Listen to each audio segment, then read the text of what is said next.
We're all set, Martha. All right, thanks very much. Welcome everybody to the July 13th meeting of the Budget, Capital and Personnel Committee. Thank you all for joining us. I'll start out with a couple of changes to the agenda. You should have received in your email inbox today, midday, 2 resolutions, and I'll ask to have motions to put them on the floor. The first is ID 9429, recognition and celebration of employees attaining 25 years of service with Tompkins County in 2020. And can I get a motion on that one? Moved by Shauna, seconded by Dave. All in favor of adding that to the agenda? Dave? Yes? Yes. Deborah? Yes. Mike Lane? Yes.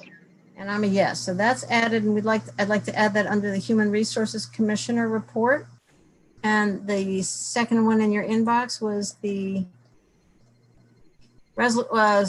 9435, the 2020 budget adjustments needed to respond to the negative impacts caused by COVID-19. Can I get a motion for that one?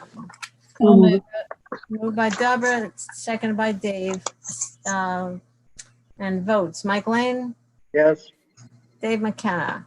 Yes. Deborah? Yes. Shauna? Yes. I'm a yes. That's unanimous. Let's put that under the county administrative report. So, are there any other changes to the agenda? All right, don't see any. Let's go to the minutes of June 8th, 2020. Can I get a motion on those? Moved by Shauna, seconded by Deborah. Are there any comments or changes? All right, let's vote. All in favor of the minutes as submitted? Yes. Somebody's got a nice ring. Deborah, yes. Shauna Black? Shauna on the minutes? Yes. Thanks, Mike Lane. Yes. Dave McKenna.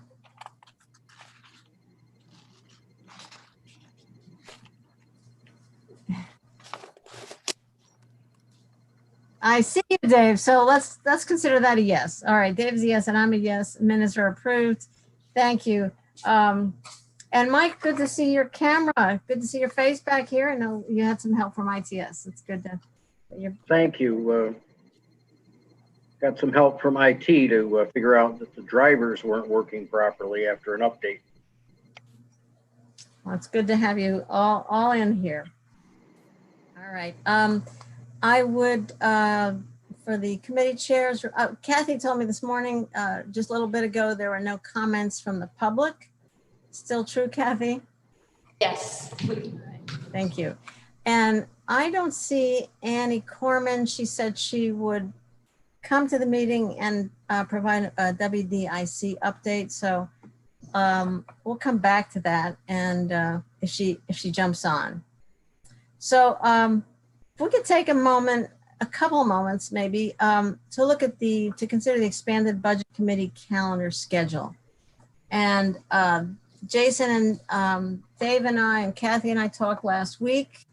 And then over the weekend, I sent out a draft that includes September and October 2020 possible layout for the EBC meetings. And I also sent out for comparison the 2019 September and October calendars. So I just may seem early for us to start talking about this, but it's not too early, because there are some definite challenges in kind of any way we do the EBC calendar. And we wanted to try to get some creative thinking going and get some possible alternatives out there so we could do the best we can as far as public information, as far as legislator information, full and fair presentations by agencies and department heads, et cetera. So we're throwing out a number of things here. So before I ask for your comments, your responses, I wanted to mention that we've heard from staff that there's a real concern about how many evening meetings we have during, especially September, but also October. And this year, there may be additional meetings that staff have to deal with. For example, on the Police Reform Task Force, town hall meetings we have to have, you know, in order to, that we're doing to inform the public about the pandemic, things like that. So there was an interest in trying to diversify the meeting times. So you'll see that we came up with tossing out 2 Saturday morning meetings. So that's one initiative here. I also sent in my note, I sent to y'all the idea of asking program committee chairs to devote a chunk of time in September, in their September meetings, for those kind of updates where that many department heads do during the EBC meetings. Sometimes the EBC meetings get dragged out because department heads put in a lot of extra context, a lot of review of where we were in the last year and looking ahead to the next year. And sometimes the discussions go long because legislators ask those kinds of questions. So rather than just kind of shunt those questions aside and say we shouldn't have those conversations, we thought perhaps if the program committees could understand that we'd really like that to happen, and that of course everybody would have to agree, but that we'd like that to happen in September, that non-committee members would be encouraged to jump in on those meetings for departments that they're interested in, because we all can't be on all committees. So that we'd have those conversations at the critical time, sort of at 3/4 of the year is done. We're looking forward to the next year. That's a good time for those conversations, but let's try to pull them out of the EBC meetings. So those are a couple of thoughts that we threw out here. And I would also mention that we can actually extend the time, the end point, longer than we do.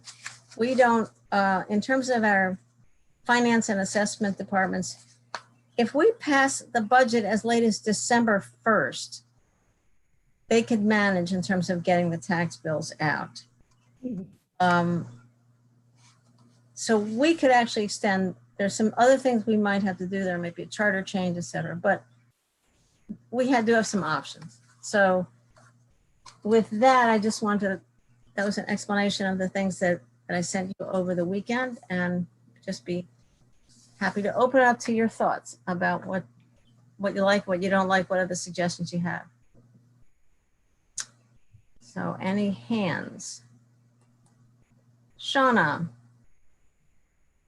Yeah, thank you for your email, Martha, and giving us the heads up for this draft. I know that you spent some time on it. I personally would not like to meet on a weekend. And I know that, oh, sorry about that. I know that some of our staff also implied that, you know, they have prior obligations, and, you know, as treacherous as it is for us to meet in the evenings and these meetings to go late, and us to have, you know, sometimes 4 hours of meetings. I know it's intense. But I just feel like, you know, the weekends for some of us is really the only time that we get with our family because everything's so busy. You know, so I would really prefer to do a Monday through Friday. You know, and, you know, maybe even split it for one weekend, you know, one Saturday, if, you know, that's the olive leaf that we extend. You know, as far as doing work in committee, HHS is one of the biggest, I won't say the biggest committee, but the committee that probably has the most people reporting to it, the most departments, as well as the Human Services Coalition has, I don't know, 20 agencies that we fund. So, you know, I feel like, we certainly could open up a September meeting just to doing Human Services Coalition. I guess my question and concern is that I don't want to beat a dead horse. So I wouldn't want to have a 2-hour meeting where we do, you know, quote unquote, a deep dive, and then for only 7 legislators to come to that. And then, you know, really the 2 legislators that have millions of questions to not attend that, and us to rehash everything all over again. You know, so that would be my concern.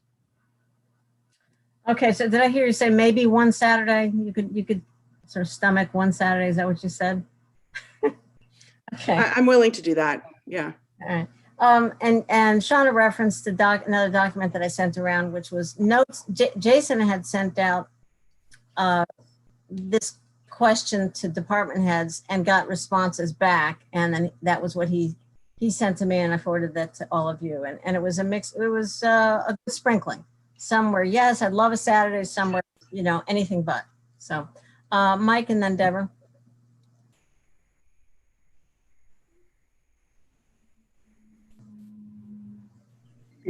I think after quite a few years, we've got an EBC process that's been honed down to a pretty good one. I thought last year it went particularly well. Most of our meetings did not go 4 hours. There were a couple of ones. I think Human Services Coalition was one of them that was extended. But overall, I think people were acting a little better behaved, quote unquote, as far as the questions were concerned. If we can just continue to educate our colleagues that not everyone has to ask a question and not be thought little less of by not asking a question, for example. They should be questions, as Deborah's put out in her email, that have to do with the budget process itself and not have to do with grandstanding. And I've probably been guilty from time to time myself of going on about a particular issue, but we need to be careful about that. I agree with Shauna. I am not in favor of Saturday meetings at all, not even one.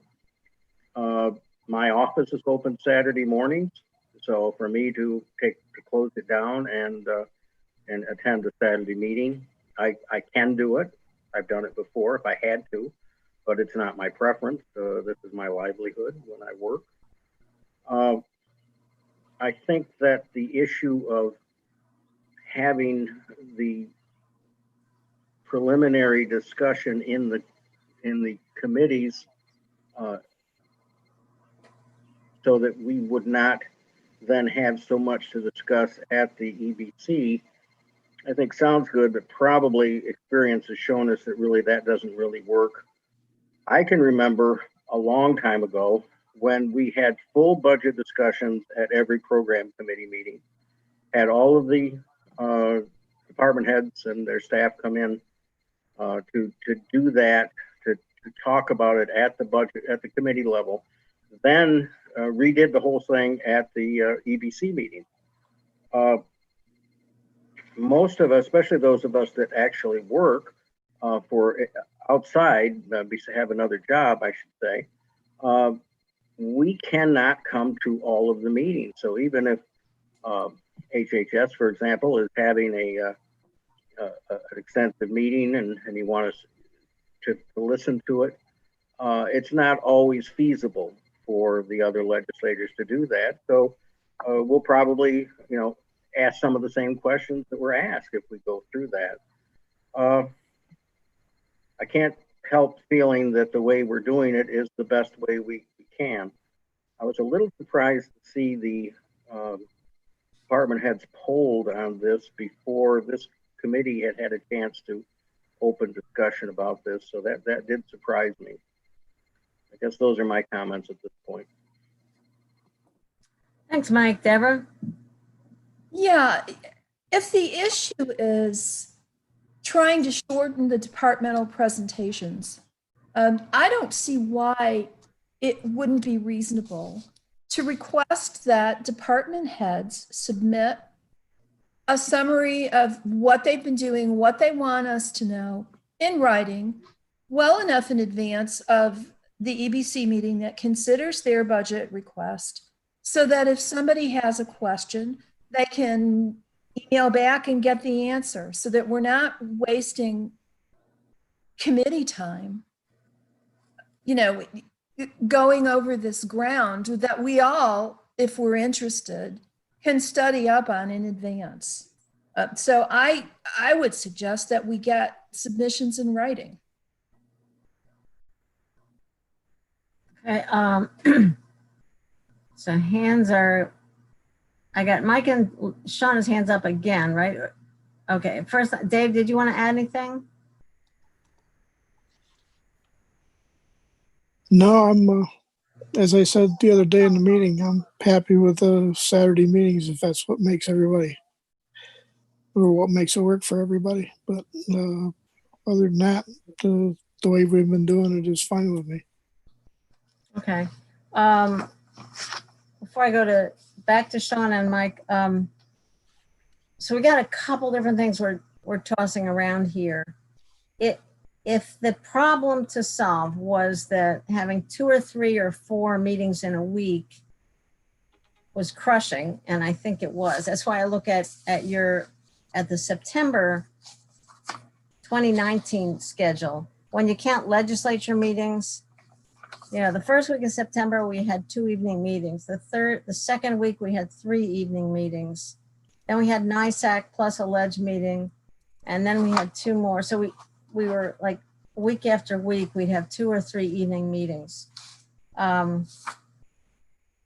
If we are able to spread the whole calendar out, we could have, like, leave it to 1 meeting a week, perhaps. I'd have to look forward through the whole calendar, but we might be able to reduce some of the pressure if we just spread the whole thing out. One thing we might have to do, according to our charter, we have to pass the tentative budget by October 31st. I think that is a nod to wanting to have our tentative budget on the record and our votes on the tentative budget before we might be up for election. So those years when the legislature is up for election, the first week of November, the idea is the charter says we must pass the tentative budget by the end of October. So that's written in kind of soft stone. It's not hard stone because we could change that, but that's a good reason for us to pass it by then. But if you look at the October budget here, right now we have tentatively scheduled to vote for the tentative budget October 20th, which is our second legislature meeting. We could give ourselves another, actually, week and 2 days, let's say, if we propose having a special legislature meeting on Thursday, the 29th. So that's why I'm saying I don't think we have here anything that's an up or down vote yet. I want to throw these things out and get people's ideas. And Mike, I think that was the idea Jason had. I mean, if staff came back, holding their noses that, we'd never want to ever come to a Saturday meeting, that'd be hard for us to insist that we are. So it's useful and helpful for us to know, I think that. So I'm just throwing this out there that we could extend the whole thing more than a week if that were, might solve some things. I think I'm up to Mike and then Shauna. And Deborah, is your hand still up or up again? No, I'm just brain dead. Okay, well, you just went to the dentist, so, okay. I see Mike and then Shauna. I just had a particular question on your tentative 2021 budget for September. Why is that not showing the county administrator's presentation at the legislature meeting on the 1st? It seems like you're setting up a full meeting for that presentation the next week, when previously we've had it done at the legislature meeting. Right. So this is one of those really weird years where we actually have our legislature meeting before Labor Day.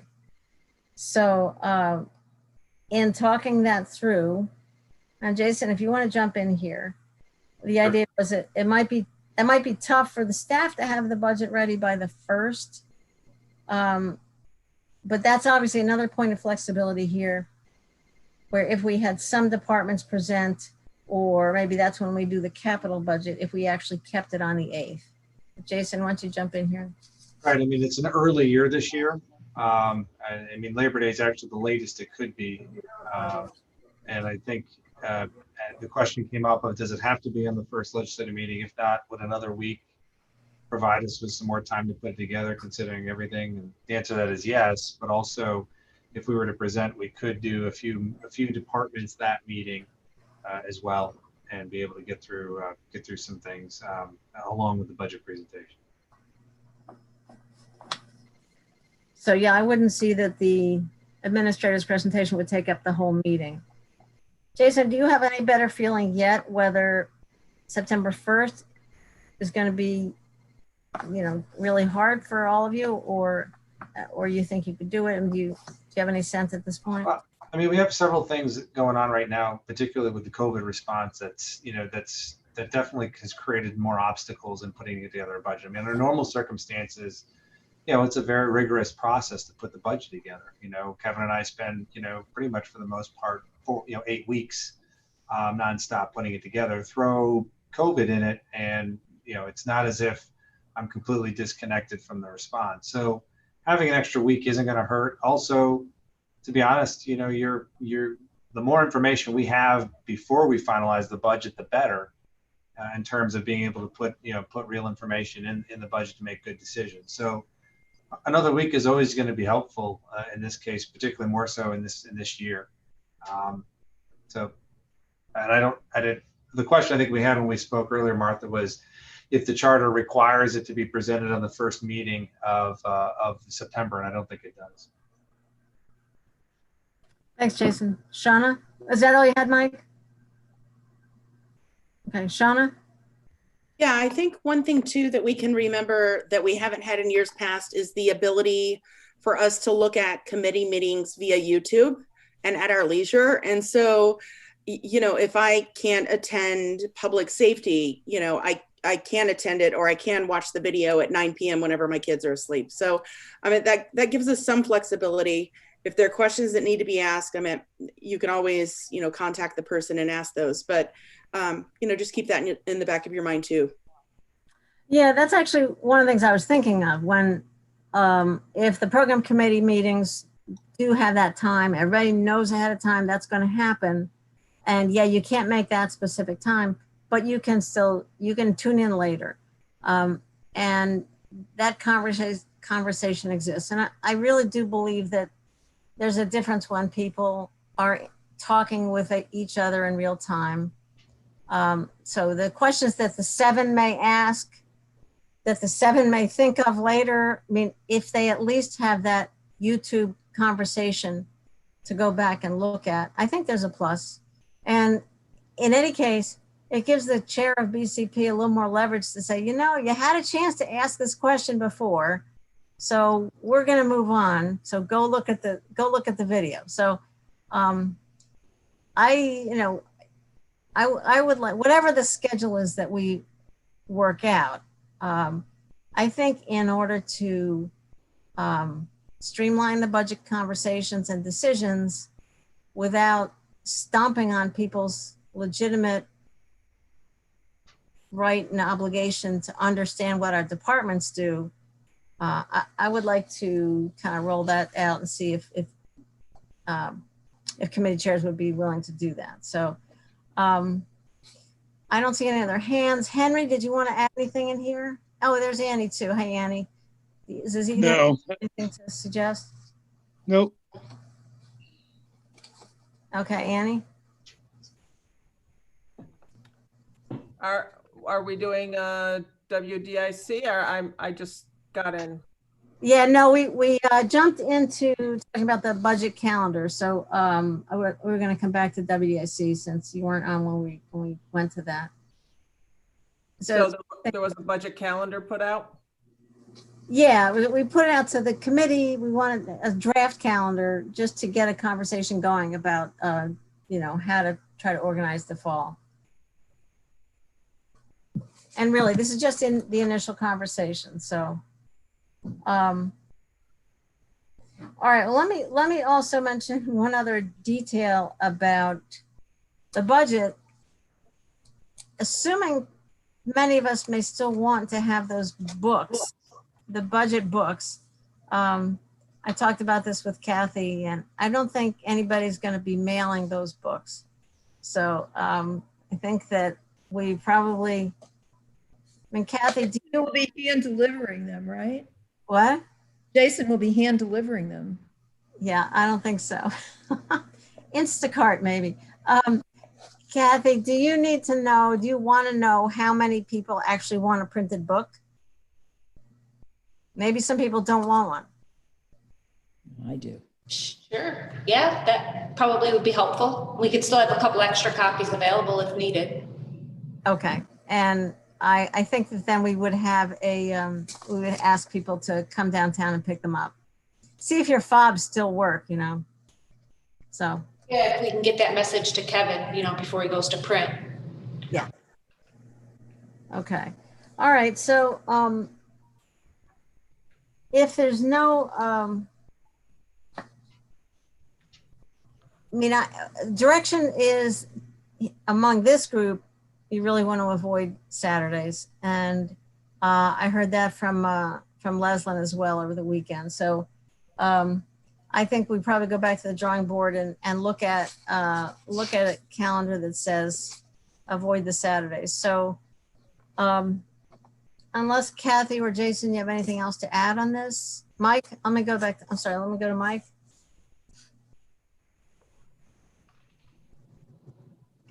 Are you basing this on the assumption that we're going to have to do Zoom meetings?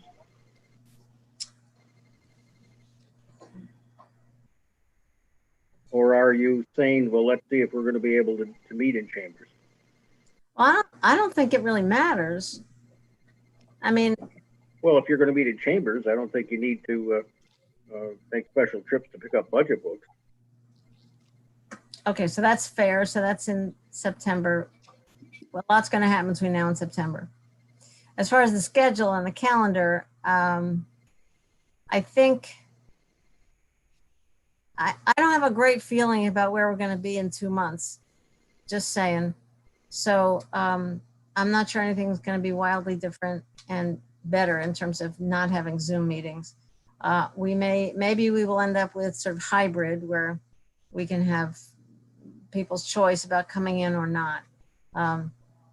But in any case, I think it remains if you want a printed budget book, we're not going to ask staff to deliver or mail them. We'll ask people to come downtown and get them. Kathy? I'll just add one comment that another date we'll have to take into consideration is the public hearing on the tentative budget. Right. That'll have to be scheduled in the next month or two. Okay, let me know what the deadline is to actually nail that down, because we were counting that in here, but we should make sure we have a firm date then. Okay. All right. And of course, if there's going to be any charter change, if we were going to go past October 31st on passing the tentative budget, then there's a fair amount of work to do, some work to do to make that happen. So, all right. Thanks very much for the conversation. We'll take it from here and come back with another draft. Jason. I'd just like to make a comment. If Saturday meetings aren't a consideration, and the reason they came up in part of the discussion is that for that 4-week period of time between September and October, there are many times where some of us have 3 to 4 night meetings a week, which is where that came into play. If Saturdays aren't a consideration, I would request that you consider moving the times up, maybe starting at 4 or 3:30, so that they don't go so late into the evening. When you have 3 or 4 weeks of 3 to 4 night meetings a week, it's very difficult. It's very difficult to stay fresh for these meetings to begin with after you're working to the extent that it takes to put the budget together for these next 2 months, and then to have another 2 months of 3 to 4 night meetings a week based on the past 4 months of work. I just would ask for a little bit of consideration when we talk about the timing and the amount of time it takes to go to these meetings continually. It also, I think, speaks to what was discussed about how do you keep the meetings contained about budget material. I'll be honest, I don't know that we need to have September committee meetings to have to do full-blown presentations by departments. I think probably a 1-page summary of what they've done, and we can orchestrate that. We'll give a good overview, because to date, when you think about it, for the past 4 months, a lot of it's going to be what they did to curtail and to address COVID-19. I mean, we can create a format that will allow them to provide and submit consistently a report, on a one-page report of what they've done for the year. I think the key component to that is that these budget meetings are kept to budget discussions, like it's been discussed by all of you, so that you can try to stay on a time frame. If it's a 3-hour meeting and it starts at 4 or 3:30, you can still get out of there at, after 2.5 hours or 3 hours reasonably, within reason. Not to mention the other meetings that happen, obviously, throughout the week that maybe might not be budget related, but might be related to other county work. So that was just a consideration of Saturdays, and understanding that these meetings also are all televised and recorded and have the ability to review at people's leisure. So I appreciate that, Jason. And so starting earlier is another option. Obviously, our committee meetings start earlier, so so maybe we can mix that up, because there are certainly people who have to work till 5 or 5:30. So I'm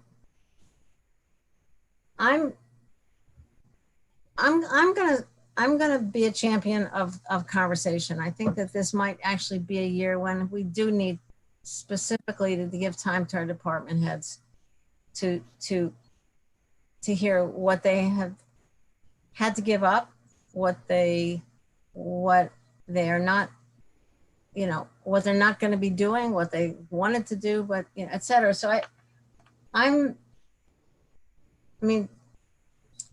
think we can all, whenever people say other people ask a lot of questions, they're thinking of the questions other people ask and not the questions that they might ask or the things that they care deeply about. So, this is the main job of our legislature, and understanding what our staff does is our responsibility. So I'm going to work with folks and see what we can put together that finds the right balance here. So, all right, but I hear a pretty strong thumbs down on Saturdays, and that's important to know that if that's not going to happen, so we're not going to be well received.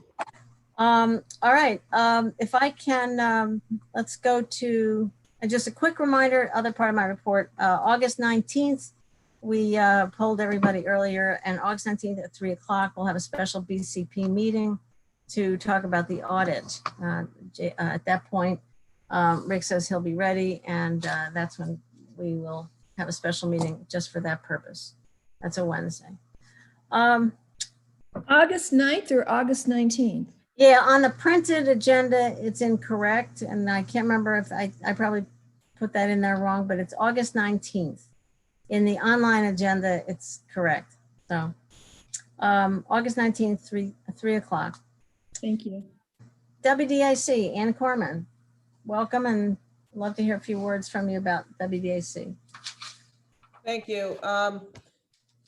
So I don't know if there's a whole lot new, but because at the last legislative meeting, I gave a little bit of an update, but we had the Ithaca Asian American community, some representatives come to our last meeting, and a couple of people came to give testimonies of some harassment and including some violence that they've had because of COVID related racism. And so we did a little bit of brainstorming, and they really wanted us to come up with some ideas because they're desperate, and they're not sure what to do from here. Or maybe I don't know if I'll say desperate, but at least at a loss of what to do. And so if you get a chance, if you can look back at our last WDIC recording and take a look at that. It was really eye-opening. So it's kind of hard to describe it all, but it would be really good if you could at least take a look at that. And so one of the issues was a whole family was getting harassed at Milton Meadows. So I've been meaning to ask, Deborah, is that in your district or Mike's? Robbins Way? Is Robbins Way the same as Milton Meadows? It's in Mike Ziegler's district. Okay. So I'll contact him. But so there was a family getting, or has been getting harassed there for quite a while. And so we're going to continue that discussion at our next meeting, which is next week, July 22nd, next Wednesday at 3:30. And again, hoping, as many people, many of the legislators and staff that want to tune in to hear more about that. And I talked to the Sheriff's Department about that. I guess Lisa also talked to them. Lisa Holmes also talked to them. They said, so it'd be good to follow through in a legal kind of way. And if anybody has any ideas of things to do, we're also working with Ken, Dr. Clark at the Human Rights Office. And I don't know if there was anything else I missed, Henry, or you wanted to add?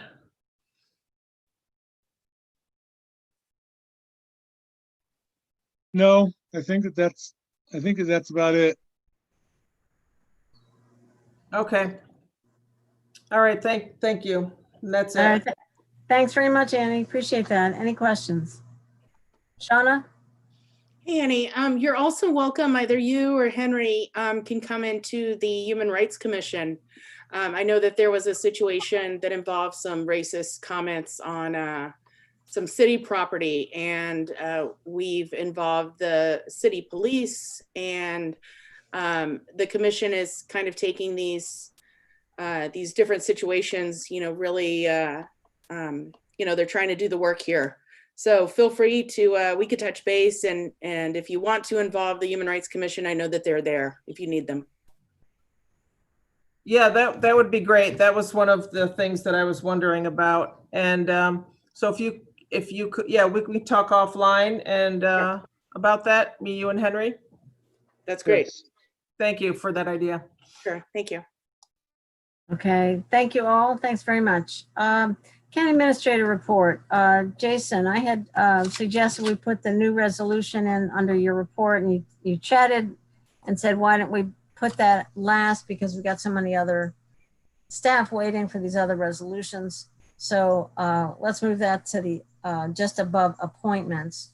But any other report and any other general update? Nothing related to budget, capital, and personnel right now. We're in the middle of putting the budget together. We had our first series of budget meetings today. We will for the next 5 weeks. So just putting things together, and then I'll get in more to the resolution and really some more discussion about mid-year adjustments at the end after you go through your resolutions. Okay, thank you, Jason. Finances, I see Drew. Oh, Rick is on vacation. Is that right, Drew? Drew, you there?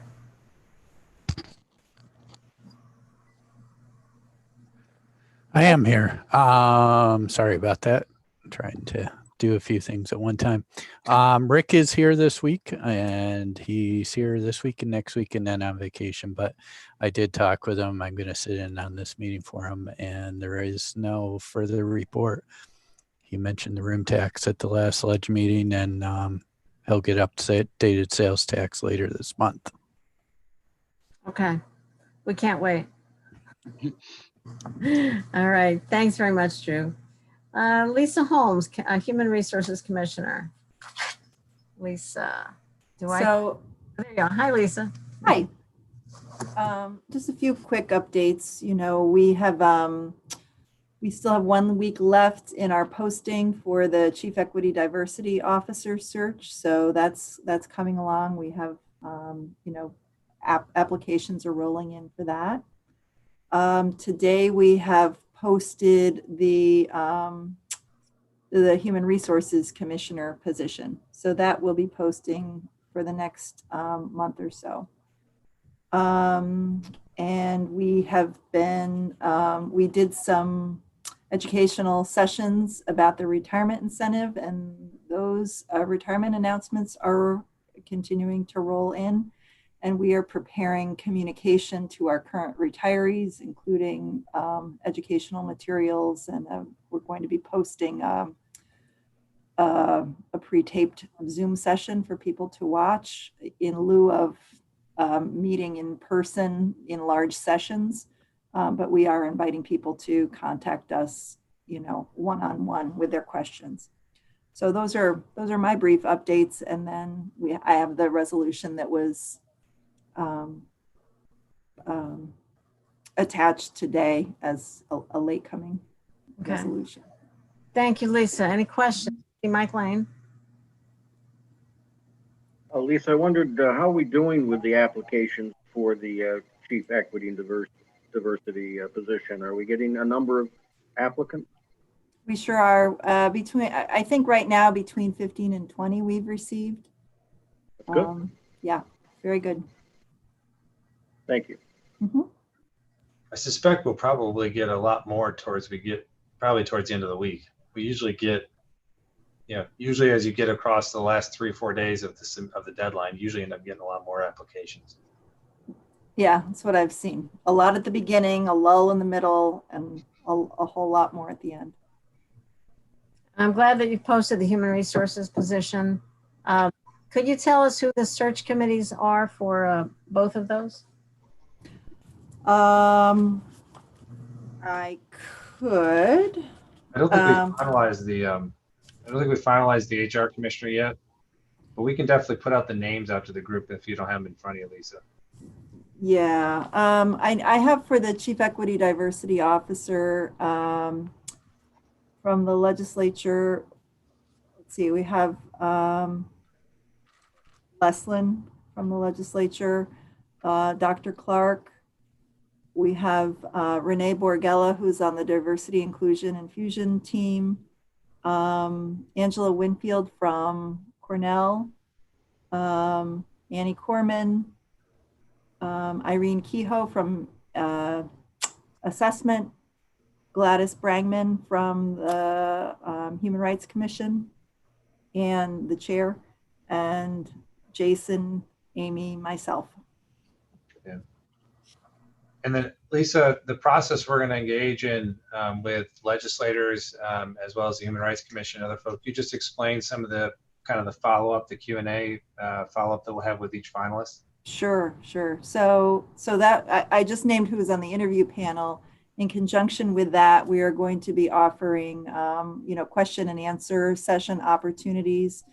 We're opening that up to members of the legislature, to human rights commissioners and members of WDIC, as well as based on feedback and input from Leslin, several different community groups, and inviting representatives from each of those community groups to send in questions and to invite a representative to attend, some of which include the Latino Civic Association, Asian American Association, Black Lives Matter, Community Leaders of Color, African Women's Network, Asian Women's Network. There's maybe 1 or 2 others. Mike, you mentioned the Equity and Diversity Officer from TC3, inviting him to the Q&A session. So we're issuing a number of invitations. I think the fact that they're held and moderated by Zoom offers the opportunity to open it up more. So that sounds like a big group. Well, it's the last group that I mentioned was a representative from each, one representative from each. So I think it would be manageable. Okay. And they would be moderated. Okay. Who's moderating? I believe it would be Laura from HR in conjunction with Nick Murphy from administration. And could you send that notice out again? And I saw it went by quickly, and if you could resend that, that'd be great. Are there any other questions on those 2 searches? On the early retirement, Lisa, I think it was mentioned at the Friday town hall, there are 17, I think 15, 17 announced. About a dozen, I think. Yeah, probably somewhere hovering around 15 at this point, between a dozen and 15. We're getting more daily, maybe Okay. one every day, every other day or so. Okay. All right. Any other questions for Lisa? Thanks very much, Lisa. So the resolution that I hope everybody has in front of you. Does somebody want to move that? On the 25-year club. Moved by Deborah, second by Shauna. The title is Recognition and Celebration of Employees Attaining 25 plus years of service with Tompkins County in 2020. That's ID 9429. And the 25 plus years includes Yvonne McGinnis, who this year will celebrate 50 years working for Tompkins County in the finance department. And we can't let that one go by. So I want to make sure in the accounting unit, I'm sorry, not finance, in the accounting unit, PSS. Yeah. So any questions or discussions on the resolution? Lisa? If I could just say a couple of things about what we're planning to do in conjunction with this for assuming that this will go through with the legislature next Tuesday. On that day, we plan to be delivering lunch to all of these individuals, their choice of lunch, as well as a recognition gift, and inviting them to tune in to the legislature meeting for the resolution that evening. If anyone is interested in lunch delivery, please let me know and we can hook you up. People are going to order from Ithaca Bakery. You mean if any of us wants to be a deliverer? Is that what you mean? Okay. All right. Thank you. And is there a way to have them actually be in the meeting, not just watch it, so that we could see them? I'll bet we could make that happen. Okay. All right. That's great. That's really lovely. Thank you very much for doing that, and really appreciate that. And I hope some of us can take the time and deliver lunch. Thank you.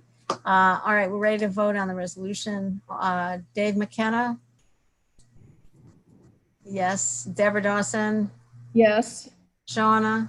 Yes. Mike Lane?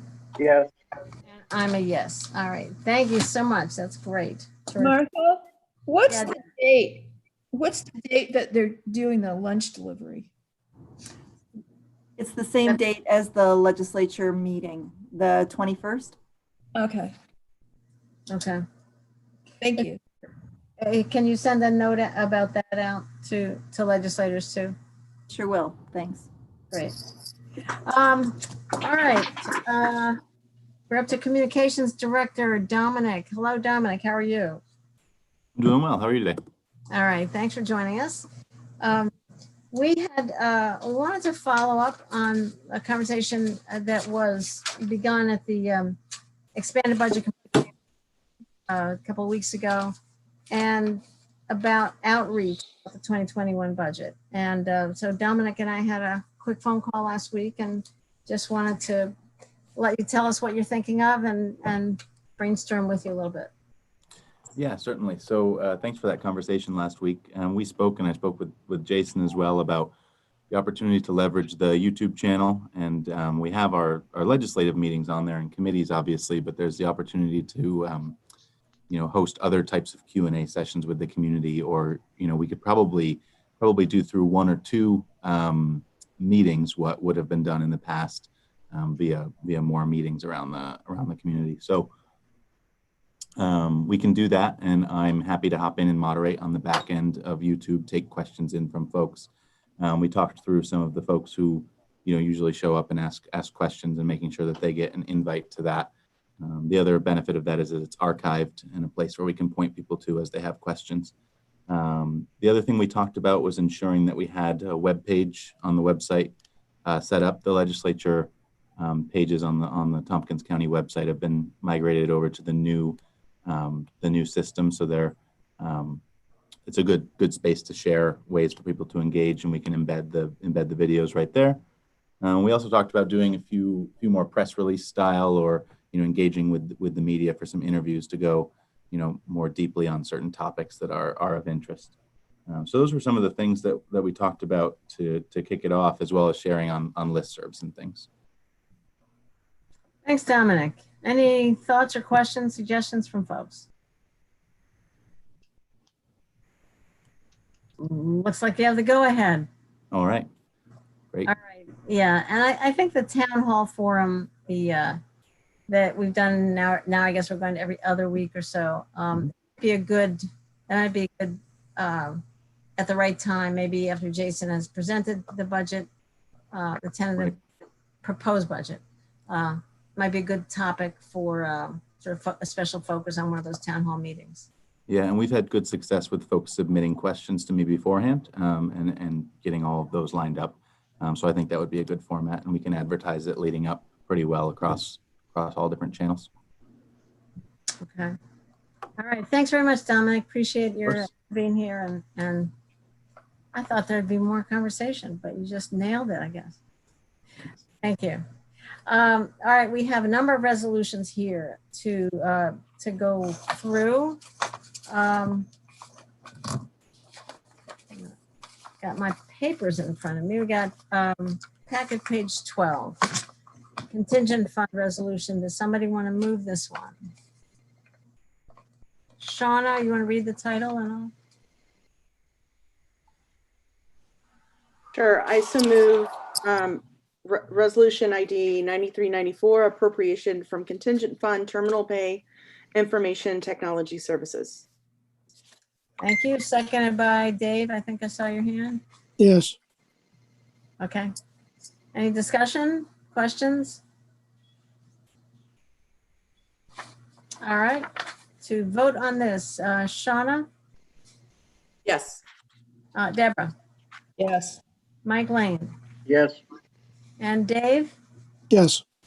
and I'm a yes, so that's unanimous. Thank you. Who wants to take the next one? Deborah, go ahead. Yes, it's resolution appropriation from contingent fund, terminal pay reimbursement, Departments of Weights and Measures, ID number 9405, and I move that. Seconded by Dave McKenna. Discussion? All right, let's vote. Mike Lane, Yes. Dave McKenna, Yes. Deborah, Yes. Shauna, Yes. and I am a yes, so that's unanimous. We've got the next one on Highway Fund. Mike, you want to take this one, your facility? Hey, why not? This is to approve the budget adjustment to transfer from highway fund balance and amend the capital program, Ludlowville Road Bridge Replacement, Town of Lansing. That's ID 9196. Mike, I've got 9396. Yep, you got better light. You're exactly right. Okay, great. Seconded by Dave McKenna. All right, any questions on this one? I do have a question. So if I understand it, the original budget was 74,000. Our contribution was 74,000. Now the engineering services, et cetera, was actually $200,000 more than that. The whole project is up 200,000 over our estimate. So that's the whole project, and we always take the last money in. Okay. Was there anything, Jason, was there anything you wanted to add on this? Oh, that was it. Mike captured it. I was just, if you had any questions, yep. It's just an increased cost related to the project. Okay. And Jeff Smith said that you have to remember the estimates were originally put together, almost 3 years ago, I think he said. Longer than that. Yeah. Longer ago than that. So it's not unusual for them to come in higher. No, I understand that. I just thought if that was just the engineering service contract was 200 over a 74 estimate, then that would sound odd. But if that's for the whole project, that makes sense. Ready to vote then? Shauna? Yes. Deborah? Yes. Mike, Yes. Dave, Yes. and I'm a yes. All right, thank you. What we have next is an airport resolution. Dave, you want to take this one? Sure. Okay, where am I? Authorizing supplemental agreement number 26 with CNS companies for terminal building expansion, security improvements, phase 2, supplemental construction phase services, and number 27 for general aviation, U.S. Customs and Border Protection Facility. Supplemental construction phase services at the Ithaca Tompkins Regional Airport, ID 9395, and I would move that. Thank you, Dave. Seconded by Deborah. Thank you. Discussion? Shauna? Hi there. I just wanted to see what the additional work was that required the additional 37,305. Hi, Mike. How are you? Mike Hall is here. Yeah, it was all change orders that were required largely by outside parties, the governor's office and TSA, as we, worked toward the end of the project. So we came in with a design, and then that design was subject to a great deal of discussion as we executed the design. New renderings had to be produced, new designs had to be offered, and that's basically what it was. Okay, thank you. And Mike, when do we start calling it the International Airport? The International Airport, we're changing the FAA manual right now, which is about 6 inches thick. And as soon as that change is done, we will be renamed International. We currently lack a baggage screening machine for customs, similar to what TSA has, an X-ray machine, if you will. The agricultural agreement is essentially done. We're waiting for some signatures. We've got all the other signatures that we need, and we're targeting for an opening date of 1 October. Originally, we had, for customs, we had looked to this quarter, but there's no reason to rush at this point when you can't even travel into New York domestically without considerable oversight. So 1 October is a good target date right now. And that also gives us enough time to get the X-ray machine on site and what have you. All right, and is the work on the free trade zone kind of all ground to a halt? Well, it has, but I think that it's very much on my radar as we start to put Humpty back together again. If in that process, it turns out to be a value proposition, I know that TCAD is interested in pursuing it. If on the other hand, we remain in a deeply divided world and country, it has less value. So I think we just have to wait and see a little bit how this shakes out. And of course, I'm very hopeful that we wind up with a global community and a strong rationale for discourse and trade internationally. But again, if you could predict August, you'd be doing really well right now. All right. Thanks very much. Thank you, Mike. Yep. All right. Anything else on this resolution? All right. Let's vote. Dave McKenna? Yes. Mike Lane? Yes. Deborah Dawson? Yes. Black? Yes. And I'm a yes, so that's unanimous. Thank you very much, Mike. And we have another contingent fund one. Mike, you should take this one. Sure. 9419. Appropriation from contingent fund 2020 census advertisements, county administration, and I so move, and I'm happy to speak to it. Thank you, Mike. Seconded by Dave. Any questions? I have a question. The TCAT advertisements. This is a real detail, but are they going inside the buses or outside the buses? I think they're outside the buses, but there may be inside too. I'm not sure what was planned there. Dominic may know. Is Dominic still there? Yep, I'm still here. The plan was to have them on the outside of the buses. There are some opportunities to get free inside ones in addition to that. So it will be both, but we're paying for the outside ones. It sounds good. I'm afraid, unfortunately, there aren't many people inside the buses right now. So I like the idea of having them outside. All right. Any other questions on this resolution? All right. May I just mention it was passed, the resolution was passed by the Census Committee. Great. Good. And thank you for making this happen. Thank you, Dominic, very much for adding to what you're doing. Nick and Amy need to be thanked as well. Nick and Amy? Yep. Great. They helped put together the budget. All right. Wonderful. Thanks to Nick and Amy. Great. So votes, Shauna Black, Yes. Deborah Dawson, Yes. Mike Lane, Yes. Dave McKenna, Yes. and I am a yes. All right. Next resolution on the public hearing for the tax levy limit. Shauna, you want to take this one? I so move ID 9423, authorizing a public hearing on proposed local law number blank of 2020, a local law overriding tax levy limit for 2021. Seconded by Dave McKenna. Discussion?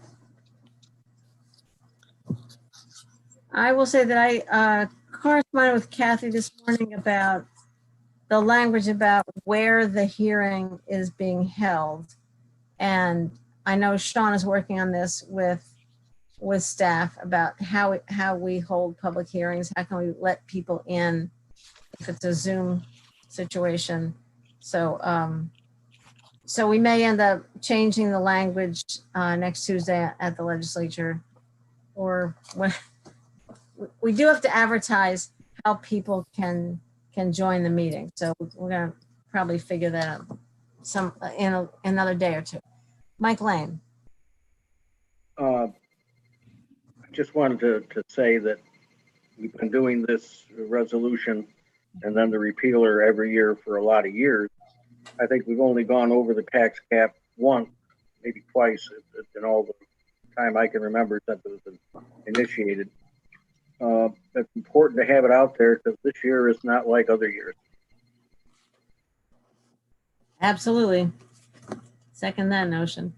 Any other discussion? All right, let's vote. Shauna Black, Yes. Deborah Dawson, Yes. Mike Lane, Yes. Dave McKenna, Yes. and I am a yes. It's unanimous. Then we go to the actual law. Deborah, your turn. Oh, boy.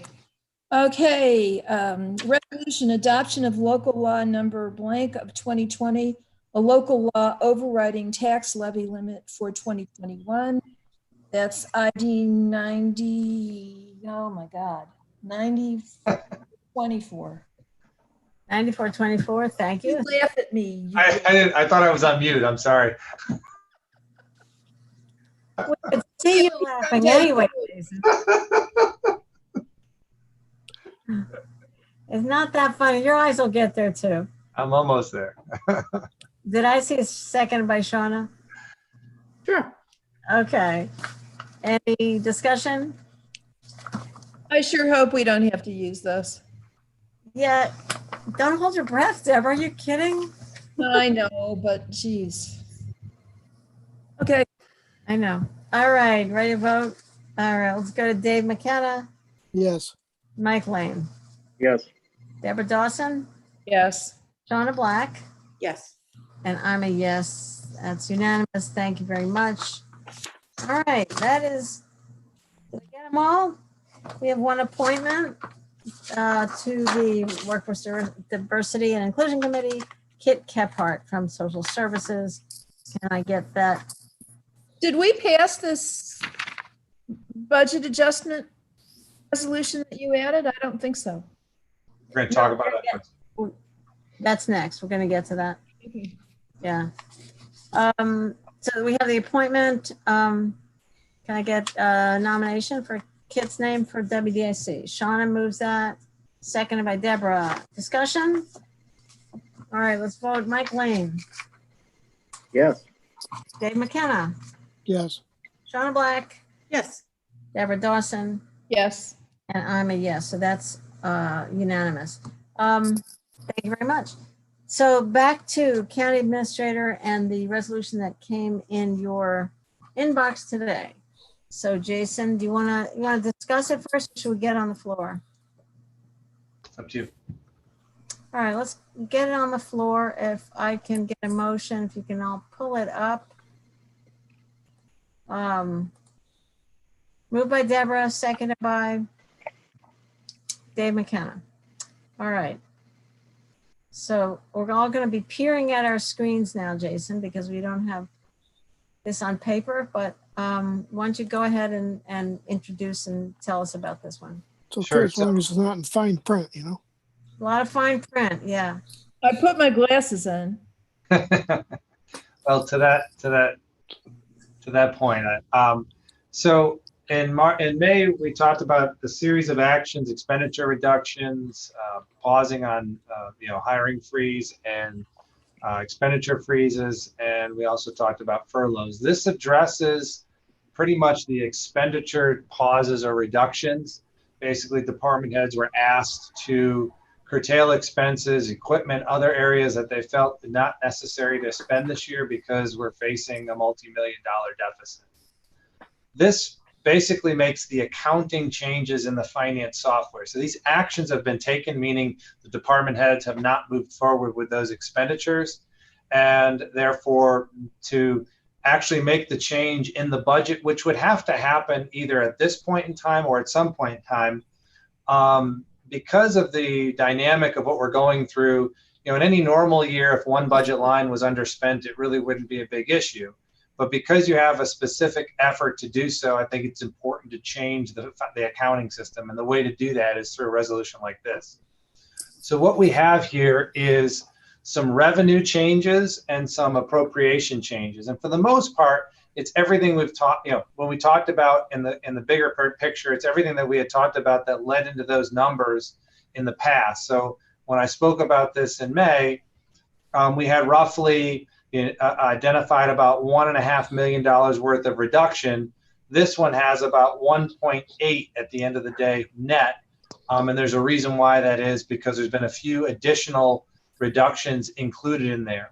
But for the most part, all the revenues are what we anticipated in our initial modeling, meaning room tax was going to decrease by 30%. Now, this is room tax outside of the tourism budget, right? It's the 10%. It's the planning department's unallocated revenue, all that we take out of the room tax to support other things, anticipated a 30% reduction. So this is decreasing that. There's some social service changes, which are both increasing and decreasing. And I have some broad understanding of it. I spoke to Tom Hurden this morning about it.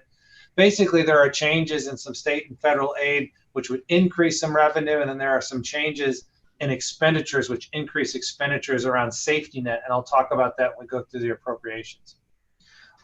So really what this is taking what we are doing and then formalizing it into the accounting and the finance software so that it's reflective. It's really more so important, I think, on the expenditure side, so that when department heads look at their monthly expenditure reports, they know the modified budget accounts for it, so they don't overexpend. It's also important from a projecting perspective, because Kevin and I are trying to do some modeling that takes on the modified budget, which has to be done through the accounting system to make things happen. So for the most part, all the expenditures are ones that we anticipated. There are a few changes, and I'll point them out to you just so you're aware of them. One that we initially didn't anticipate is the defense to indigent attorneys. So that is basically assigned counsel. And assigned counsel, Lance and Julia did some estimating, and they feel that there's about a $400,000 less they're going to spend this year because of a shortage of cases as a result of COVID. So we're going to decrease that expense line And that's a local share, not a reimbursable share, meaning because we get a decent amount of grant money for assigned counsel. So that's actually in the beginning phases of your appropriations. It's code 1171, and there's 2 specific lines. So based on what, yeah. Jason, if you could hold on one second. I did notice that, and that was a big number, so I certainly noticed. Could you just walk us through this long list and explain it before you, just in other words, Right. What is it? What do the parentheses mean? The parentheses, so in this case, parentheses means there's a decrease, right? No parentheses means there's an increase. So in this case, if I take the first appropriation, which is Defense Indigent Attorneys, 1171 54120. The first 1171 is essentially signed counsel. 54120 is the specific account number that it's in, which is legal defense attorney fees, and decreasing it by $350,000. The next line is again assigned counsel 1171 54406. That's family court attorney charges, and they think that's going to decrease by $50,000. So the parentheses in this case is a decrease. The same is for room tax or for any revenue. So if I go up to the revenue line, I'll say unallocated revenue 99999 41113 room tax. That's a decrease of $54,000. So that's a decrease of 30% compared to what was budgeted. So that will decrease your revenue line, where appropriations will decrease your expense line. Okay.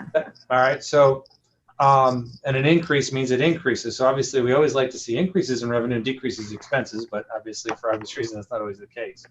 Okay.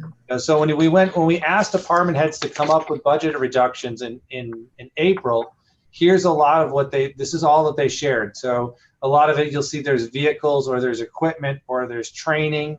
There's some professional services. And then there's also the supporting agencies. So supporting agencies are also in here.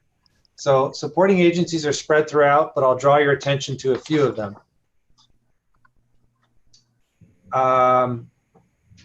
Let me find one first.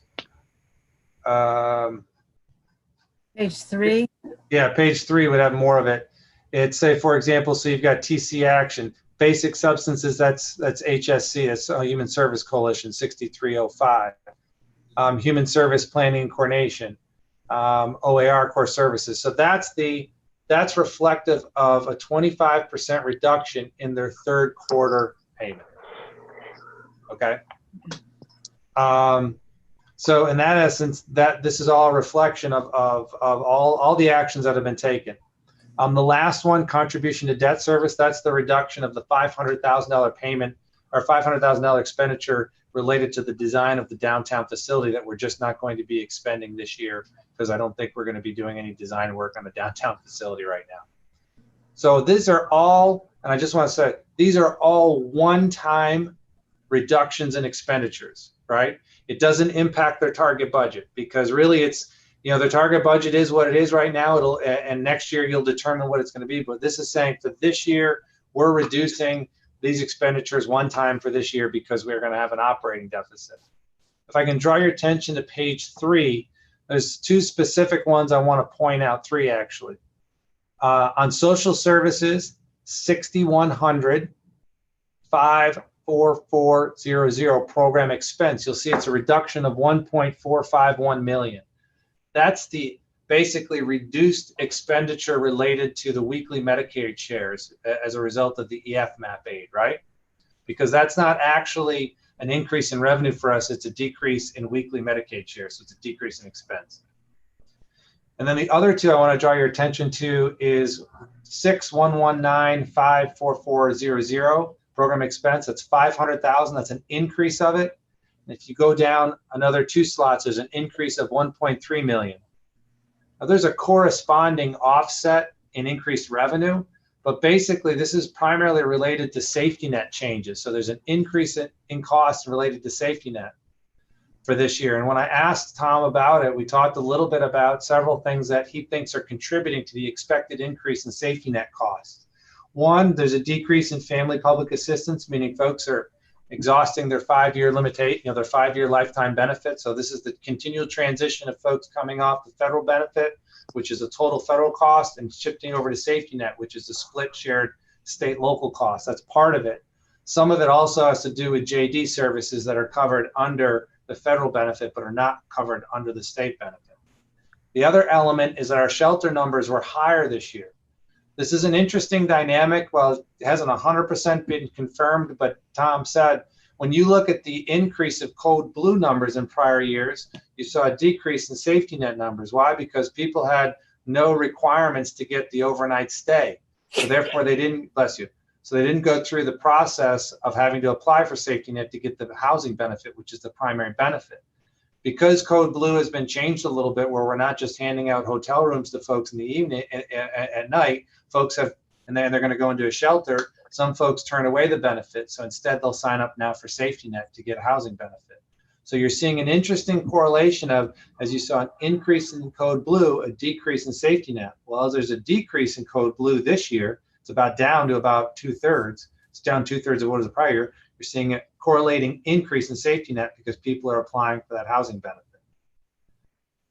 So I'm not going to get into what that means exactly or what's the right or the wrong way to do it, but that's basically the differences and why you're seeing an increase in safety net right now is because you've had a decreased Code Blue participation. Longer term, there's probably a better conversation to be had about, do you want folks on safety net or do you want folks on Code Blue? There's a different cost coverage, which obviously is a different conversation, but what's better for individuals is also another conversation. Not for this meeting, but that's why you're seeing an increase in those particular lines of a substantial amount because it's related to safety net costs. So before I go to you, Sean, so if somebody's on safety net and getting a housing allowance, are they going to be looped into the system to try to find at least transitional housing or, more permanent housing? Right. Yeah. I mean, the difference obviously is when folks are on safety net, we're paying 9% of that share. Code Blue is 100% covered by the state. TANF is 100% covered by the Fed. So if I'm just looking at cost coverage, you can draw one conclusion. If you look about actually assisting folks, it's a different conclusion, right? So, it's an interesting dynamic. I would have never thought of that until Tom explained it to me, and then I said, "Oh, that makes a lot of sense." It'll make some sense. I don't know, a lot of sense. Right. Yeah, I had 2 questions. One is for safety net. Is that a 5-year lifetime, or does it reset every time someone enters back into? Right. So safety net has no termed eligibility for it. So TANF is a federal program, a family public system that has a 5-year lifetime benefit. Safety net has none. Okay. So that, okay. Sorry. That diagram I show on indicators of need, I should have put it up. It shows over time since safety net was created, you saw your TANF numbers decreasing while your safety net numbers were increasing. Yeah, that's right. So I guess I also have a question in regards to the housing program that the county started, I think in January, the one that we rolled out that we added county funding to match the state funding. The STEP program, sorry, I'd forgotten the name. Right. I know that we just don't have the funds to do that, but I would be curious to see, I know, January through March, we were going to collect the data and see what that looks like. I know it's an investment in our community. Maybe at HHS, 2 months from now, we can talk about that because I'd love to see the numbers and see if that's actually working. Yeah, I definitely agree with you. I think I think it is working. I think the challenge you're going to deal with is this skewing of what Code Blue has done with respect to safety net applications. But I agree with you. I mean, it was a good investment, and I know the intent was to circle back, and then everything fell apart. But I think that's more than, yes, we should talk about it at the August meeting. And most likely, if it is working, then I'm assuming Kit will want to request additional funds in the budget. So I definitely, we can talk about, tell them to prepare for some type of brief at the August meeting. That's great. Thank you. Yeah, no, it's a good point. The other component to it, which will be hard to measure, is that we were going to provide basically free, transportation passes as part of the program. Well, right now there is no transportation cost. So, but we can definitely talk about that. Are there other numbers in these long lists that you wanted to highlight for us? There's nothing that I don't think. Those are the only really primary ones that stuck out that are new. There's some ancillary DSS ones, but nothing of significance. And obviously the offset some revenue DSS. This resolution will have to change format-wise just a little bit. Rick, we only got this completed yesterday, so Rick is suggesting we break it out by fund. So I'll work with Kathy and Rick on that, and we'll have some red line version or some strike line version for you for the ledge meeting, but no substantial content should change. Okay, and in the revenue section, so there are a couple places where we see additional revenue that came in. Right, that has to do with just some of the social service elements of things. So this has to do with some state aid and some federal aid and safety net aid. So I don't know all the details to it unless folks want it. This is probably something that would normally happen at the end of the year when ESS does a reconciling at the end of the year. But Tom said, hey, well, if you're doing a big one, can I get a mid-year one? And I said, might as well. It's going to reflect positively and negatively on year end at this point in time. So let's get it in. There will be one change. The 44,000 has already been transferred to that fund, so that one will come out. That's under roads and bridges, so that's an interfund transfer. So Rick made us aware of that one. So that'll be I think one of the few changes in it. But. Okay, Deborah. Yes, thank you, Martha. Are these numbers just the third quarter changes? Good question. No, there are changes to date with total expenditures. They are reflective of just the third quarter changes for the supporting agencies. Another point to mention about this does not reflect vacancies, savings from vacancies, and does not reflect savings from furloughs. We would most likely do that at the end of the year just because they're changing constantly, right? If we did it now and you had the vacancy, you'd have to do it again. So when we go to give you the budget projections, we actually do a hybrid of systems of what's in the system and then what we're estimating outside of the system. This is just basically year-to-date expenditure reductions. I don't anticipate there being huge more reductions with respect to individual departmental budgets outside of what they have here. They don't have multiple pieces of equipment that happen every month.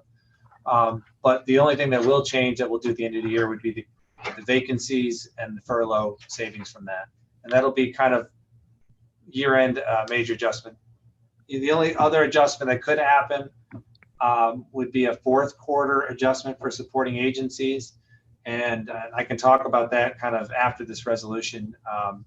There's kind of like, what are the next steps? Are there any further reductions to be had? And that's around some extended furloughs, fourth quarter agency, as well as maybe some more capital. But I can talk about that after this if you want. Okay. Are there any other questions about what we see here? I was going to ask about the fourth quarter. So just as a reminder, the room tax, there are a couple places in which the county directly takes room tax monies, and that's part of what's in here as well. So, all right. Any other discussion or questions? Ready to vote on this? All right, it's a big one. I don't think I've ever seen so many numbers in a resolution before. All right, Mike Lane. Oops. Sorry, yes. Sean Black, Yes. Dave McKenna, Yes. Deborah Dawson. Yes. And I'm a yes, so that's unanimous. Thank you, Jason. Mm-hmm. A lot of work in here. I did note that the reduction in Medicaid costs was less than the increase in safety net costs. But I know that's just a coincidence, right? Well, I asked the same question because I thought it was kind of, I don't know, kick us when we're down. I was like, wait a minute here. We just got a relief of 1.4 million and then, oh my God, well, maybe we have this almost exact increase in cost. So my question to Tom was, is this what all of the other districts are experiencing? And he said, most likely not. He said, this is unique to us. And that's where he explained the code blue issue. I said, okay, I guess I'll accept that for now. But because that was my first guess, is like when he hit me with this, I said, this is too coincidental.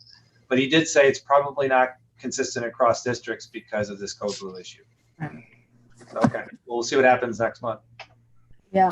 All right. Thank you. And you want to talk some about fourth quarter? You see as the next steps. So, I mean, I think you still stand. I mean, we're still ranging in the operating deficit of anywhere between 5 to, 12, 13 million. So, there are three things that I think still need to be looked at and considered. Two of them I think are easier to talk about. One is a little more challenging. So I'll start with the easier ones. I think there's some more review of the capital plan we'll do in the next week or two, where there are just going to be expenses that aren't going to come to fruition. It's not because of anything other than it's just timing and so on and so forth. So rather than transfer it into the capital fund, I think keeping it in the general fund will allow for there to be a decreased expense in that transfer. So I think there's some funding that we can save, and we can save that in the general fund.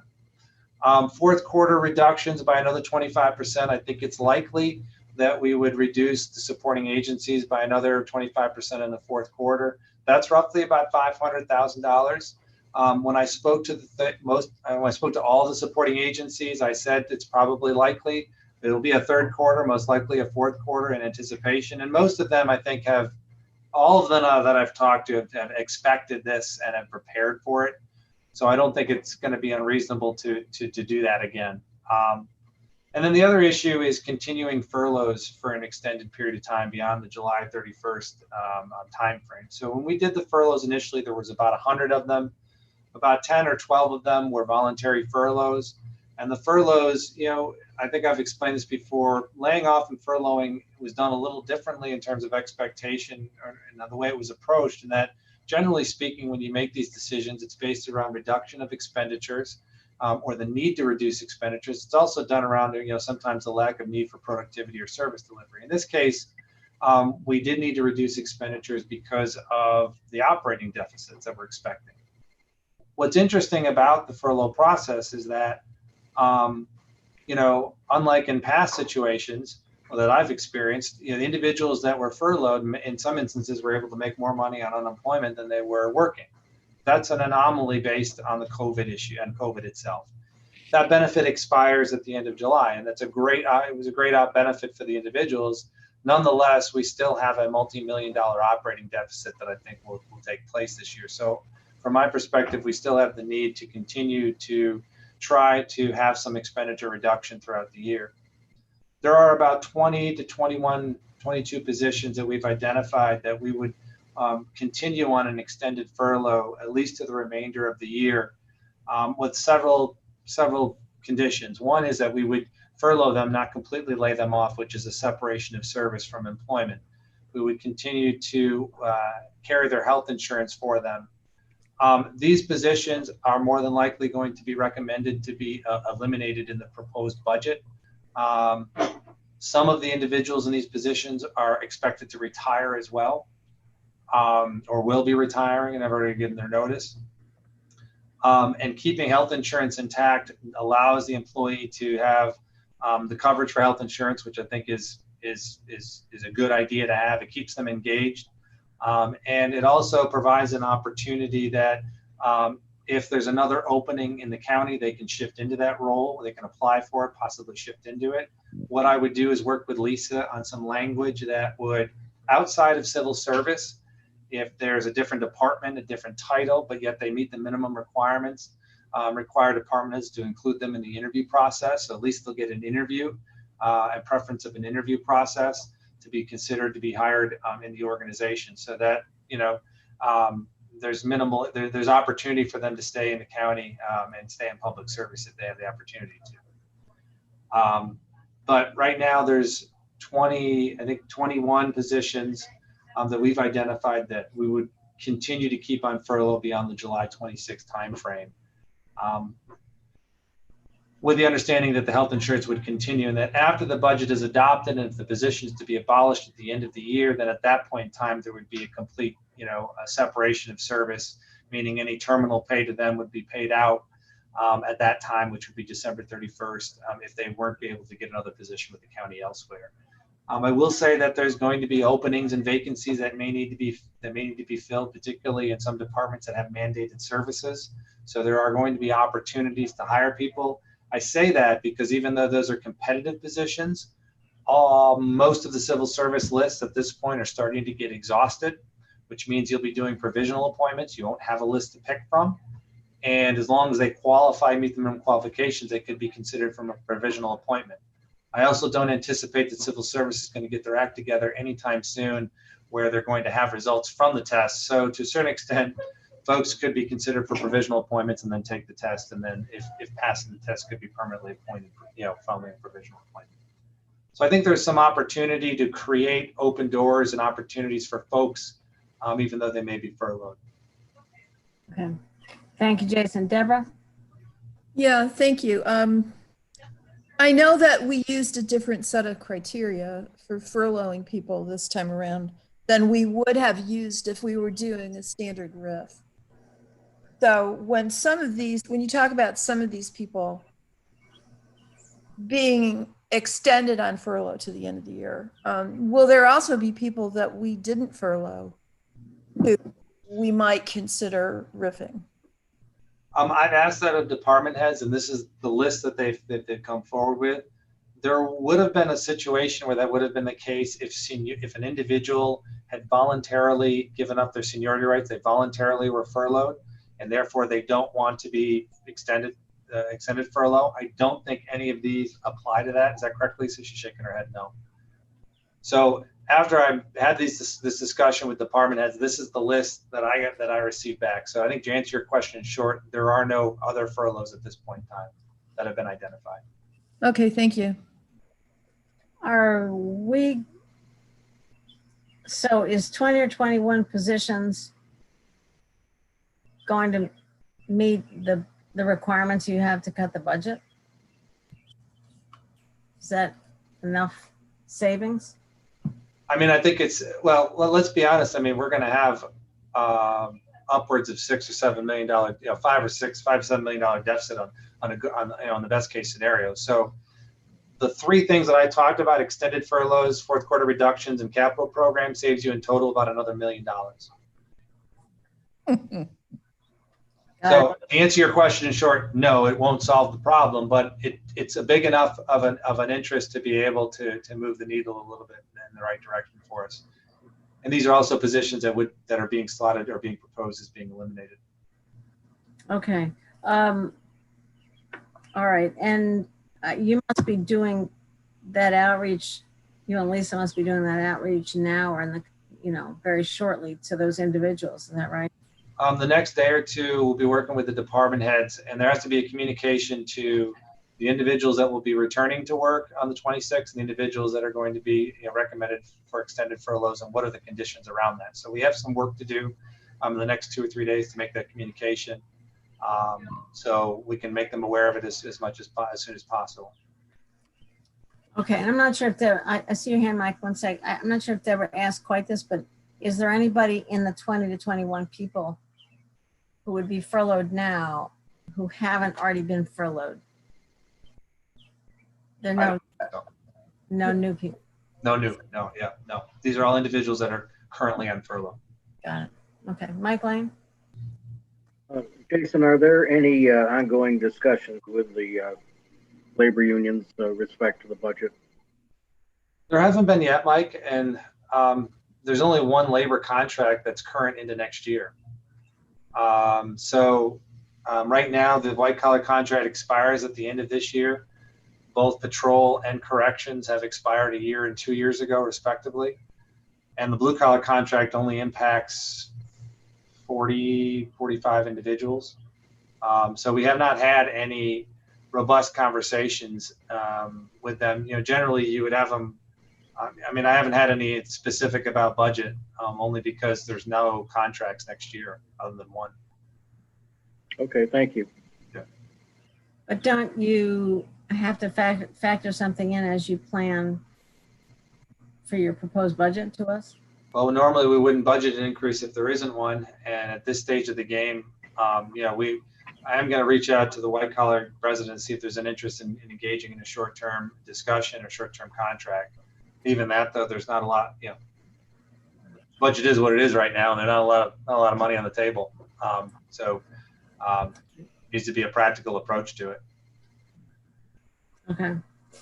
All right. And did I see somewhere about the civil service exams have just been put on hold? Is that right?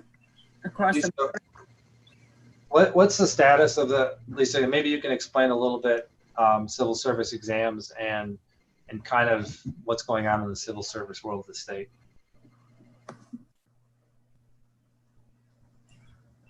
Lisa? Are you frozen? She's frozen. Or else she's sitting still for really. Yeah, she's just sitting perfect. Like, Yeah, I wonder if this is like when you go on your cell phone.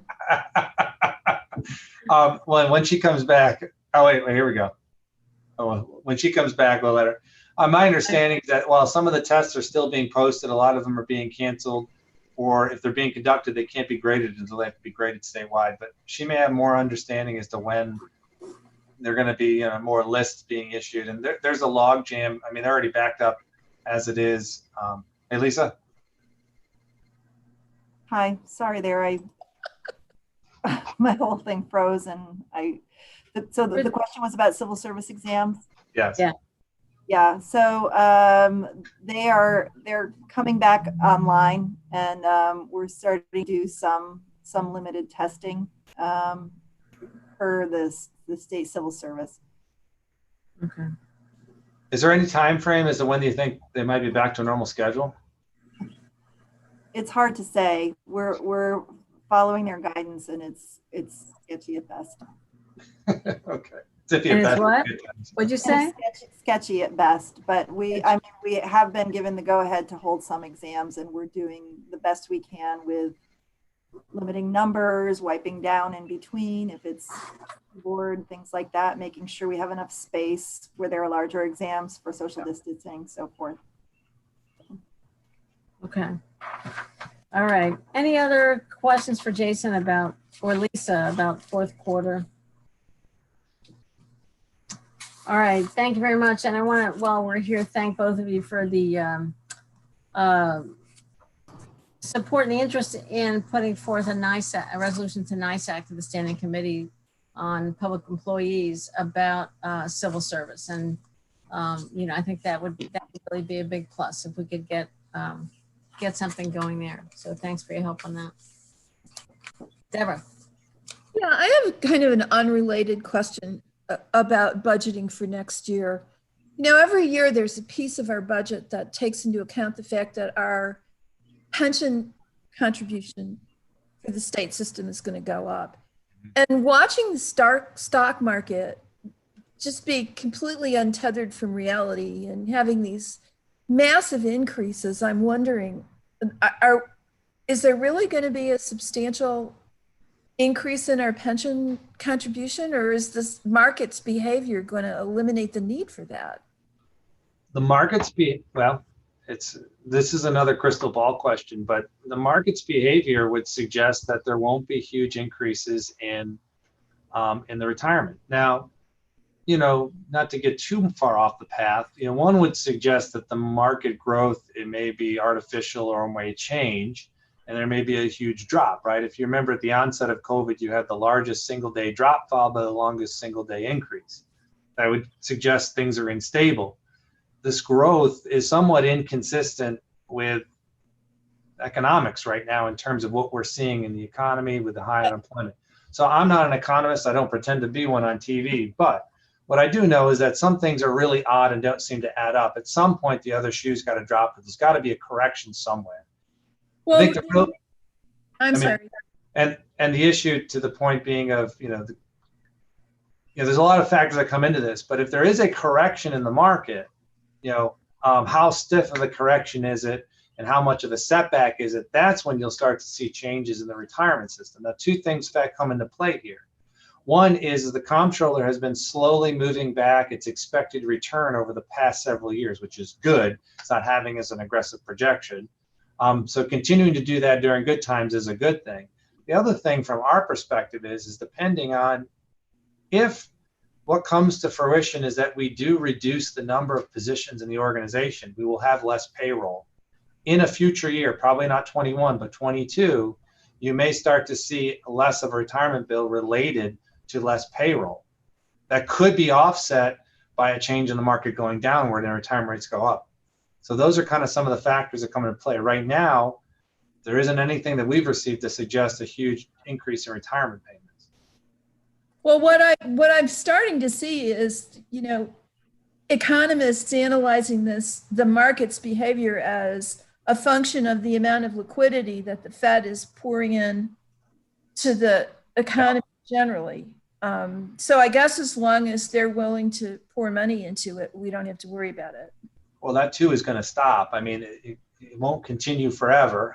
Unfortunately, that's what the stimulus attempt is to continue to float a gap. How long that continues, I don't know.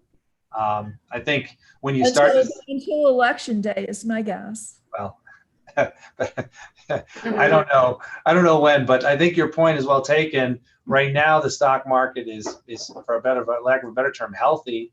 And I haven't received anything, and nothing on NYSEC is suggesting retirement rates are going to change. But it sounds like Drew has something to add. Yeah, I just want to say first that as my understanding is that it's a snapshot. Our retirement contribution is governed by the snapshot of the market on March 31st. And that I see your face, Deborah. Yeah, March 31st was not the bottom, but it sure wasn't good. Drew, you want to, it's by law, I think, right? Yes, absolutely, Martha. It is March 31st. It is a multi-year smoothing, though, when they do the bills.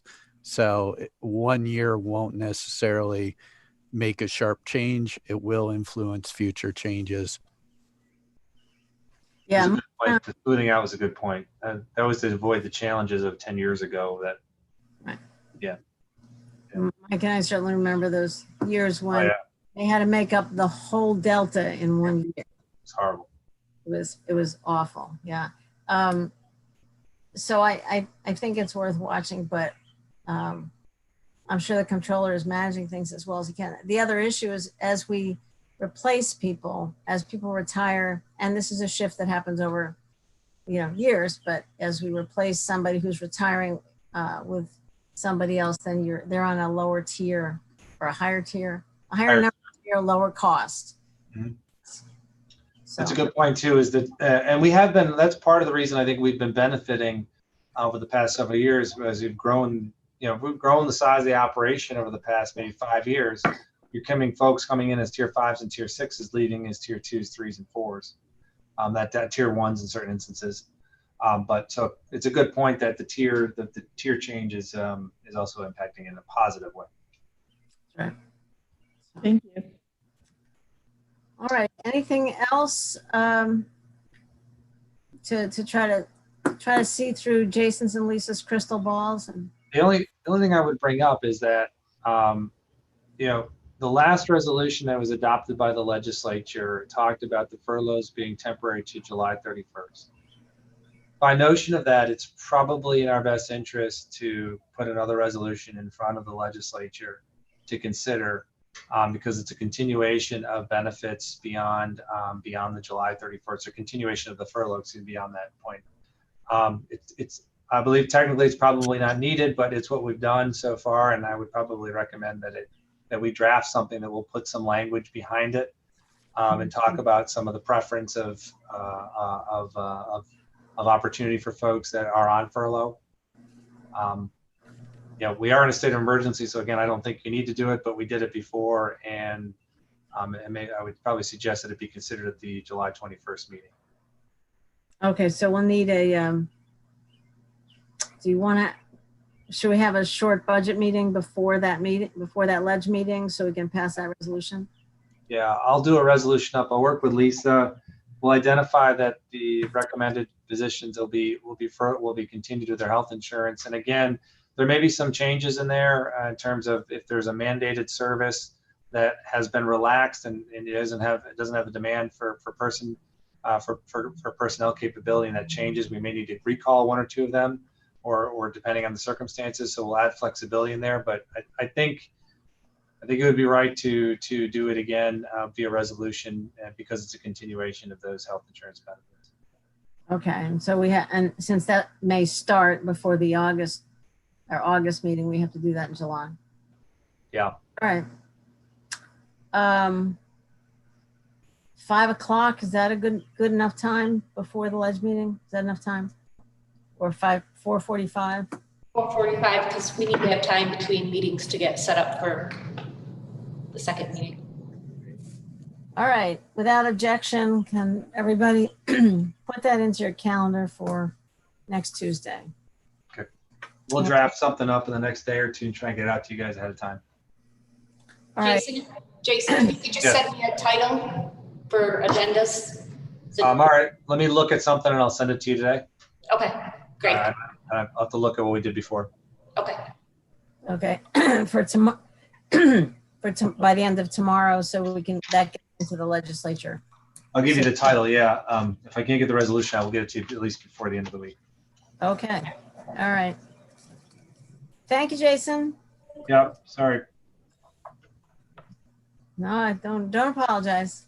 We gotta do what we gotta do. I mean, I'll not to make you feel any better, Deborah, about your comment earlier.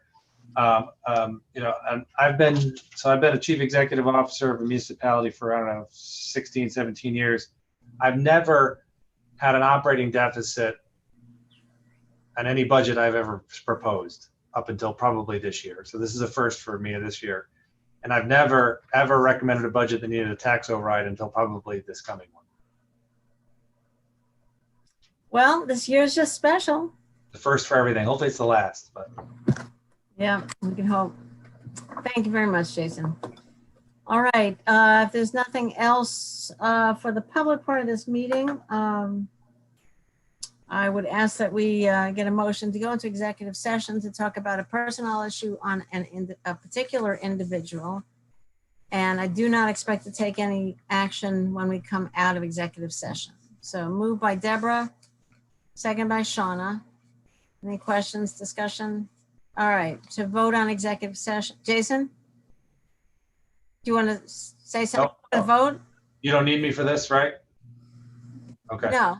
You All want right. to vote on the executive session? I don't want to vote on the executive session. Good luck with the vote, but I'll see you all later. Thanks, Jason. Thanks for everything. Yeah, thank you. All right. So on executive session, Deborah. I'm gonna stop the recording now. Right, we're going to vote first, right? Yes. Okay.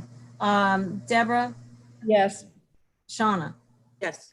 Mike, Yes. Dave, Maybe. say maybe, That's a definite maybe. definite maybe. All right, I'm a yes, so that's 4.5. So we're in executive session and Kathy will do some technology stuff and we'll off for a minute.